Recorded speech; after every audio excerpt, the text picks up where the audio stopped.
RS यूनानी pharmacy, जहां पर खास तौर पर पित्ते में मौजूद पथरी और दोबारा पथरी न होने का किया जाता है मुकम्मल इलाज। RS यूनानी pharmacy, Bahadurpura X road, opposite Canara bank, Hyderabad. आप सभी का स्वागत है सच न्यूज में। आइए जानते हैं उत्तर प्रदेश और देश की राजधानी से कुछ खास खबरें। दिल्ली के मुख्यमंत्री अरविंद केजरीवाल और उनके मंत्रियों के कार्यालयों में जल्द ही नई तस्वीर देखने को मिल सकती है। आपको बता दें कि दिल्ली सरकार ने सचिवालय के इनके कार्यालयों के नवीनीकरण के लिए 35.99 करोड़ रुपए का बजट भी मंजूर किया है।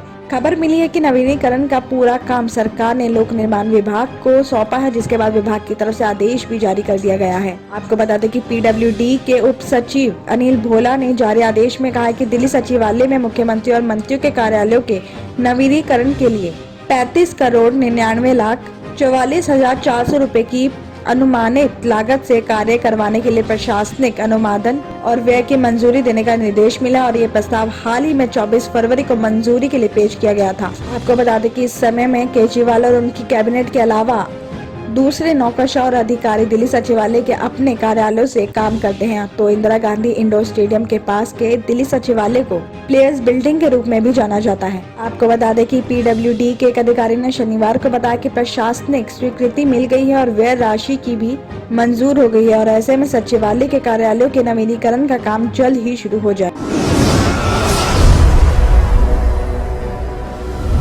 नई दिल्ली के एम्स का ट्रॉमा सेंटर शनिवार देर शाम से गैर कोविड रोगियों के लिए शुरू हो गया है और यहां कोरोना संक्रमण का अब एक भी केस नहीं है। आखिरी पेशेंट को भी स्वस्थ घोषित करने के बाद एम्स ने कोविड वार्ड को खाली घोषित किया है। आपको बता दें कि करीब 3 महीने के बाद एम्स के कर्मचारियों ने राहत की सांस ली है। मरीज न होने की वजह से हॉस्पिटल की सेवाओं को अब गैर कोविड रोगियों के लिए उपलब्ध कराने का भी फैसला लिया है।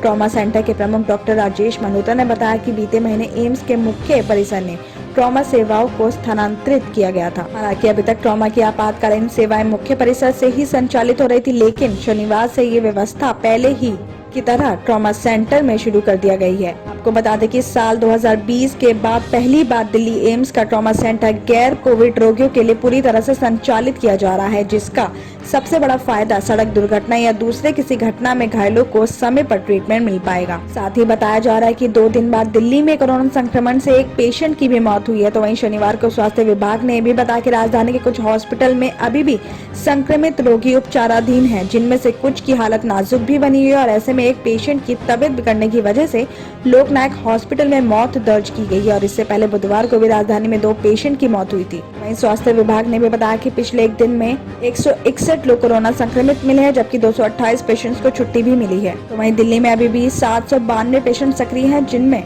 586 लोगों का उनके घरों में ही ट्रीटमेंट चल रहा है और हॉस्पिटल में 95 पेशेंट्स एडमिट है, जिनमें 50 पेशेंट्स की जांच रिपोर्ट आने का इंतजार भी है। हालांकि 3 पेशेंट्स की हालत गंभीर होने की वजह से उन्हें वेंटिलेटर सपोर्ट पर भी रखा गया। तो वहीं 22 पेशेंट का इलाज ICU में चल रहा है।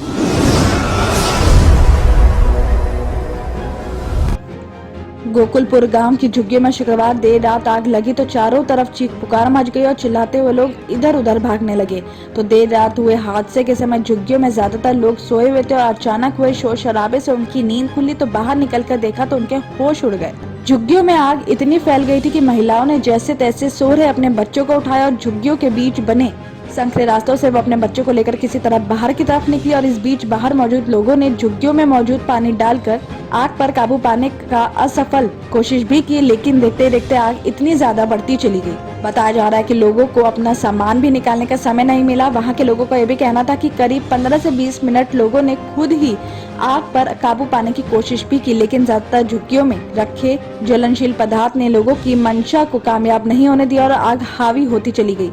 तो वहीं रहने वाले सुनील ने भी बताया कि यहाँ मेट्रो पिलर नंबर 12 के पास अमरपाल और मोनू पंडित नाम के शख्स के 2 प्लॉट और इन प्लॉटों पर अमरपाल और मोनू झुग्गियां बसवाई हुई है और यहाँ रहने वाले गरीब लोगों के लिए किराए के बदले 1200 से 1500 रुपए हर झुग्गी से वसूला जाता है। किराए के बदले यहाँ पर बिजली की फैसिलिटी भी करवाई जाती है। वहीं शुक्रवार रात करीब 12:30 से 12:45 के बीच अचानक रज्जन की झुग्गी के पास रवि की झुग्गी के पीछे की तरफ आग लग गई और आग कैसे लगी इसका पता नहीं चल सका है, लेकिन कुछ लोगों का कहना है कि बिजली के तारों में हुए शॉर्ट सर्किट की वजह से पहले वहां आग लगी और इसके बाद धीरे धीरे आग ने दोनों प्लॉट में बस इन झुग्गियों को अपनी चपेट में ले लिया और मरने वाले दोनों परिवारों की झुग्गियां रवि की झुग्गी के बराबर और सामने वाली बताई जा रही हैं। अफरा तफरी के बीच 1:10 बजे जब दमकल की गाड़ियां वहां पहुंची तो आग ने 33 झुग्गियों को अपनी चपेट में ले लिया था। दमकल कर्मियों ने पहले किसी तरह आग को और आग बढ़ने से रोका और इसके बाद धीरे धीरे आग पर काबू पाया गया। आग की वजह से झुग्गियों में रखे छोटे छोटे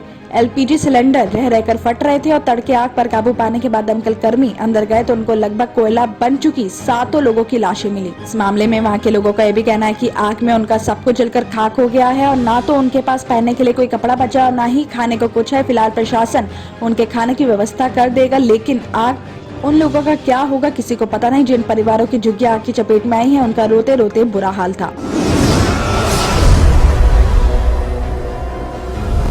क्या गुजरात के प्रशासक प्रफुल्ल पटेल दिल्ली के नए LG होंगे? ये सवाल दिल्ली के मुख्यमंत्री अरविंद केजरीवाल ने केंद्र सरकार से किया है।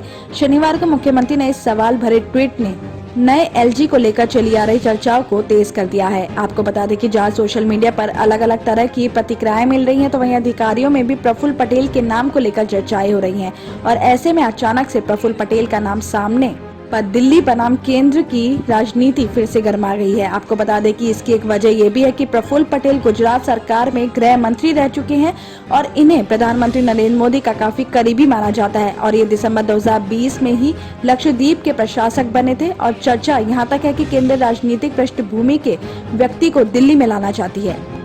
दिल्ली और उत्तर प्रदेश की खबरों में आज इतना ही। बाकी देश भर की और तमाम खबरें जानने के लिए देखते रहिए सच न्यूज।